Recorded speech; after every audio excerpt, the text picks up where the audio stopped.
আসসালামু আলাইকুম। সংবাদে আপনাদের সবাইকে স্বাগত জানাচ্ছি। আমি ফিরোজ তোহা। শুরুতেই সংবাদ শিরোনাম। বাংলাদেশের সর্বশেষ গুরুত্বপূর্ণ আপডেট সংবাদে আপনাকে স্বাগত। শুরুতেই সংবাদ শিরোনাম, এরপর বিস্তারিত। শুরুতেই জানিয়ে দিব, নতুন দলের দায়িত্ব নেয়ার সম্ভাবনা আছে নাহিদ ইসলাম। নতুন দলের দায়িত্ব নেয়ার সম্ভাবনা আছে, এই সপ্তাহের শেষে চূড়ান্ত সিদ্ধান্ত জানানো হবে বলে জানিয়েছেন অন্তর্বর্তী সরকারের তথ্য ও সম্প্রচার উপদেষ্টা নাহিদ ইসলাম। এরপর জানিয়ে দিব, জুলাই আগস্ট আন্দোলনের ডকুমেন্টারি ইন্ডিয়ান মিডিয়ার জন্য চপেটাঘাত। শফিকুল আলম। প্রধান উপদেষ্টার প্রেস সচিব শফিকুল আলম বলেন, ইন্ডিয়ার বিভিন্ন মিডিয়াগুলো মিথ্যা তথ্য প্রচার করছে। জুলাই আগস্ট আন্দোলনের ডকুমেন্টারিগুলো ইন্ডিয়ান মিডিয়ার জন্য একটা চপেটাঘাত। এদিকে ১৫ বছরে তিস্তার ১ ফোঁটা পানি আনতে পারেনি আওয়ামী লীগ। বিএনপি মহাসচিব মির্জা ফখরুল ইসলাম আলমগীর বলেছেন, গত ১৫ বছরে তিস্তার ১ ফোঁটা পানি আনতে পারেনি আওয়ামী লীগ সরকার। এরপর জানিয়ে দিব, উত্তরায় প্রকাশ্যে দম্পতিকে কোপালো কিশোর গ্যাংয়ের সদস্যরা, গ্রেপ্তার ২। রাজধানীর উত্তরায় রিকশা থামিয়ে ২ পথচারীকে প্রকাশ্যে দা দিয়ে কুপিয়েছে কিশোর গ্যাংয়ের সদস্যরা। এদিকে নির্বাচন যত দেরি হবে, ষড়যন্ত্রের ডালপালা তত বাড়বে। তারেক রহমান। নির্বাচন যত বিলম্ব হবে, দেশের সমস্যা তত বাড়বে বলে মন্তব্য করেছেন বিএনপির ভারপ্রাপ্ত চেয়ারম্যান তারেক রহমান। তিনি বলেন, জনগণ দেশ পরিচালনার দায়িত্ব ঠিক করবে। যতক্ষণ পর্যন্ত জনগণের প্রত্যক্ষ প্রতিনিধি দেশ পরিচালনার দায়িত্ব না পাবেন, ততক্ষণ পর্যন্ত কোনোভাবেই সংস্কার পূর্ণ বাস্তবায়ন করা সম্ভব নয়। এবং সর্বশেষ জানিয়ে দিব, মহানবী সাল্লাল্লাহু আলাইহি ওয়াসাল্লামকে নিয়ে কটূক্তি, গ্রেপ্তার কবি সোহেল ২ দিনের রিমান্ডে। মহানবী হযরত মুহাম্মদ সাল্লাল্লাহু আলাইহি ওয়াসাল্লামকে নিয়ে কটূক্তির অভিযোগে গ্রেপ্তার কবি সোহেল হাসানকে জিজ্ঞাসাবাদের জন্য ২ দিনের রিমান্ডে নেয়ার আদেশ দিয়েছেন আদালত। সোমবার ঢাকার মেট্রোপলিটন ম্যাজিস্ট্রেট আওলাদ হোসেন মোহাম্মদ জুনায়েদ আদালত এই তথ্য দেন। প্রিয় দর্শক, এতক্ষণ শুনছিলেন সংবাদ শিরোনাম, এরপর বিস্তারিত। তবে তার আগে বন্ধু, জানিয়ে দিন আপনি কোন স্থান থেকে আমাদের সংবাদটি দেখছেন এবং শুনছেন। জানিয়ে দিন এই সংবাদ সম্পর্কে আপনার মূল্যবান মতামত। আর বন্ধু, আপনি যদি আমাদের চ্যানেলে নতুন হয়ে থাকেন, তাহলে ভিডিওটি দেখতে দেখতে চ্যানেলটি সাবস্ক্রাইব করে রাখুন, যাতে করে আমাদের পরবর্তী সংবাদগুলো সবার আগে আপনার কাছে পৌঁছে যায়। এবারে বিস্তারিত। নতুন দলের দায়িত্ব নেওয়ার সম্ভাবনা আছে নাহিদ ইসলাম। নতুন দলের দায়িত্ব নেওয়ার সম্ভাবনা আছে, এ সপ্তাহের শেষে চূড়ান্ত সিদ্ধান্ত জানানো হবে বলে জানিয়েছেন অন্তর্বর্তী সরকারের তথ্য ও সম্প্রচার উপদেষ্টা নাহিদ ইসলাম। সোমবার ১৭ ফেব্রুয়ারি রাতে ওসমানী মিলনায়তনের জেলা প্রশাসক সম্মেলন শেষে তিনি এ তথ্য জানান। নাহিদ ইসলাম বলেন, রাজনৈতিক দল নিয়ে আনুষ্ঠানিক সিদ্ধান্ত জানানোর আগেই অনুমানের উপর ভিত্তি করে তথ্য ছড়ানো উচিত হচ্ছে না। তথ্য ও সম্প্রচার উপদেষ্টা জানান, ডিসি সম্মেলনে বিভিন্ন বিষয় উঠে এসেছে। এর মধ্যে একটি হলো বিভিন্ন প্রেস ক্লাবের গ্রুপিং। আমরা জানিয়েছি যে প্রেস কাউন্সিলের সঙ্গে আলোচনা করে এ বিষয়ে সিদ্ধান্ত জানানো হবে। এছাড়া বিভিন্ন সময়ে ছড়ানো গুজব নিয়েও কথা হয়েছে। জুলাই আগস্ট আন্দোলনের ডকুমেন্টারি ইন্ডিয়ান মিডিয়ার জন্য চপেটাঘাত। শফিকুল আলম। প্রধান উপদেষ্টার প্রেস সচিব শফিকুল আলম বলেন, ইন্ডিয়ার বিভিন্ন মিডিয়াগুলো মিথ্যা তথ্য প্রচার করেছে। জুলাই আগস্ট আন্দোলনের ডকুমেন্টারিগুলা ইন্ডিয়ান মিডিয়ার জন্য একটা চপেটাঘাত। সোমবার ভার্চুয়াল ক্লাসরুমে কুমিল্লা বিশ্ববিদ্যালয় সাংবাদিক সমিতির ১১তম প্রতিষ্ঠা বার্ষিকী অনুষ্ঠানে তিনি এসব কথা বলেন। শফিকুল আলম বলেন, আমি মনে করি এই ডকুমেন্টারিগুলো ইন্ডিয়ান মিডিয়ার জন্য একটা চপেটাঘাত। সিকিউরিটি ও ইন্টেলিজেন্স ফোর্স দিয়ে হাসিনা সরকার আমাদের অধিকার হরণ করেছে।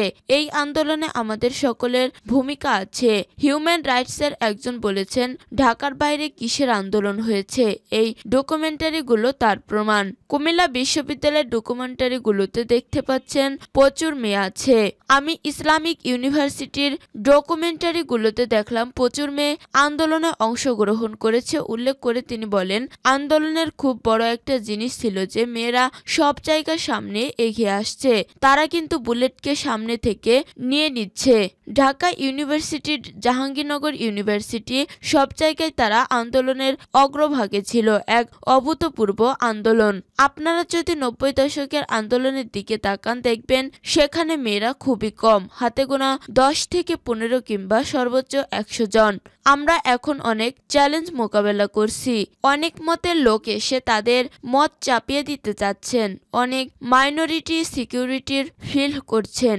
এই স্টোরিগুলো আসা উচিত। এদিকে যেমন আগের সরকার সকল রকমের সিকিউরিটি ও ইন্টেলিজেন্স ফোর্স কাজে লাগিয়ে আমাদের অধিকার হরণ করেছে, আবার কিছু কিছু দেশে আছে যে মেজরিটি দিয়ে মাইনরিটির অধিকার হরণের চেষ্টা করছে। এই বিষয়টা নিয়ে আমাদের লেখা উচিত। কুমিল্লা বিশ্ববিদ্যালয় সাংবাদিক সমিতির 11তম প্রতিষ্ঠা বার্ষিকী ও দায়িত্ব হস্তান্তর অনুষ্ঠানে প্রধান অতিথি হিসেবে উপস্থিত ছিলেন কুমিল্লা বিশ্ববিদ্যালয়ের উপাচার্য ও কুবিসার্স এর প্রধান উপদেষ্টা অধ্যাপক ডক্টর মোহাম্মদ হায়দার আলী।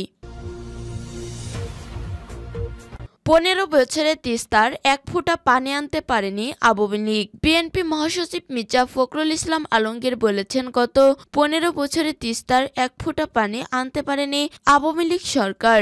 শুধু তিস্তা না, যে কয়টা নদী আছে সেখান থেকেও পানি আনতে পারেনি। আমরা গত 15 বছর লড়াই করছি ফ্যাসিবাদী হাসিনার সরকারের বিরুদ্ধে। ছেলেরা লড়াই করছে ভারতে পানি দেয় না, আর আমাদের দেশের শত্রু শেখ হাসিনা দিল্লিতে রাজার হালে বসায় রাখছে, ওইখান থেকে বিভিন্ন ধরনের হুকুমদারি করছে।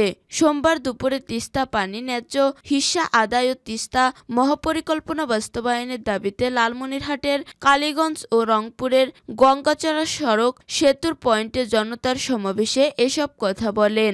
মির্জা ফখরুল ইসলাম আলমগীর বলেন, পানির যখন প্রয়োজন নেই, ভারত তখন পানি ছেড়ে দেয়, তখন নদীর পাড়ের মানুষের কষ্ট বেড়ে যায়, আর যখন কড়া মৌসুম তখন আর পানি দেয় না ভারত। তিস্তা পাড়ের মানুষের দুঃখ কখনো শেষ হয় না। এই সরকারকে পরিষ্কার করে বলতে চাই, অন্তর্বর্তী সরকার কথাই তো বলেন আপনারা নিরপেক্ষ, কিন্তু এই জায়গায় থাকলে চলবে না। এই জায়গায় আপনাকে মুখ খুলতে হবে, ভারতকে বলতে হবে পানি হিস্সা আমি চাই। তিনি বলেন, 1971 সালে পাকিস্তান সেনাবাহিনীর সাথে যুদ্ধ করেছিলেন। সেই যুদ্ধের মূল লক্ষ্য ছিল একটা গণতান্ত্রিক ব্যবস্থা। আমরা আমাদের ভোট দিয়ে আমাদের জনপ্রতিনিধি নির্বাচন করতে চাই, যারা আমাদের কথা সংসদে বলবে, সব জায়গায় বলবে। ওরা অনেক সময় বলে যে আমরা ভোট করছি, কারণ একটাই যে ভোট না হলে আমরা নেতা নির্বাচিত হবে কোথা থেকে, আমার কথাটা বলবে কে? সেজন্যই আমরা নির্বাচনের কথা বলছি। নির্বাচন দিলে দেশটাতে যে অশান্তি সৃষ্টি হয়েছে তা অশান্তি হবে না, শান্তি আসবে, একটি স্থিতিশীল অবস্থায় আসবে। উত্তরায় প্রকাশ্যে দম্পতিকে কোপালো কিশোর গ্যাংয়ের সদস্যরা, গ্রেপ্তার 2। রাজধানীর উত্তরায় রিকশা থামিয়ে 2 পথচারীকে প্রকাশ্যে দা দিয়ে কুপিয়েছে কিশোর গ্যাংয়ের সদস্যরা। সোমবার 17 ফেব্রুয়ারি রাত 8:30টার দিকে উত্তরা 7 নম্বর সেক্টরে 9 নং রোডে এই ঘটনা ঘটে। এরই মধ্যে দা দিয়ে 2 পথচারীকে প্রকাশ্যে কোপানোর ভিডিওটি সামাজিক যোগাযোগ মাধ্যমে ছড়িয়ে পড়েছে, যেখানে দেখা যায় সাদা ও জলপাই রঙের শার্ট পরিহিত 2 যুবক, 1 নারী ও 1 পুরুষ পথচারীকে দেশীয় দা দিয়ে কোপাচ্ছে। ঘটনার পরপরই দম্পতিকে কোপানো 2 জনকে আটক করেছে উত্তরা পশ্চিম থানা পুলিশ। আটক হওয়া ব্যক্তিরা হলেন মোবারক হোসেন 25 ও রবি রায় 22। কোপের শিকার ব্যক্তিরা হলেন মকবুল ও ইফতি। মকবুল জাতীয় নাগরিক কমিটির কেন্দ্রীয় সদস্য তাহসিন রিয়াদের বন্ধু ছিল বলে জানা গেছে। সম্পর্কে তারা স্বামী স্ত্রী। তাদেরকে রাজধানীর একটি বেসরকারি হাসপাতালে ভর্তি করা হয়েছে। রাতে ঘটনার বর্ণনা দিয়ে জাতীয় নাগরিক কমিটির দায়িত্বশীল সদস্য হাসান মঈন জানান, খবর পেয়ে আমরা ঘটনাস্থলে গিয়েছি। 2 জনকে আটক করা হয়েছে। এই হামলার পিছনে যারা জড়িত তাদেরকে শেকড় থেকে বের করে আনতে হবে। অন্যদিকে কিশোর গ্যাংয়ের এই গ্রুপটি টঙ্গী এলাকার বলে জানিয়েছে স্থানীয়রা। সন্ধ্যার পরপর উত্তরা ও ঢাকা ময়মনসিংহ মহাসড়কের বিভিন্ন স্পটে সংঘবদ্ধভাবে ছিনতাইয়ে জড়িত চক্রের সদস্য বলে জানা গেছে। এদিকে জনসম্মুখে দুই পথচারীকে দা দিয়ে কোপানোর ভিডিওতে দেখা যায় ক্ষিপ্ত হয়ে দুই যুবক ওই স্বামী স্ত্রী দম্পতিকে হাতে থাকা দা দিয়ে আঘাত করছে। এ সময় জীবন বাঁচাতে ওই নারী হাত জোর করে সন্ত্রাসীদের কাছে মাপ চাইতে দেখা গেছে। ঘটনার সময় পাশে থাকা একটি মোটরসাইকেলও দেখা গেছে। পরে স্থানীয়রা ধাওয়া দিলে সন্ত্রাসীরা সেক্টরের বিভিন্ন রোড ধরে পালিয়ে গেলেও দুজনকে আটক করে স্থানীয়রা। এ সময় আটককৃতদের গণপিটুনি দিয়ে সেনাবাহিনীর মধ্যস্থতায় উত্তরা পশ্চিম থানা পুলিশের হাতে তুলে দেয় স্থানীয় জনতা।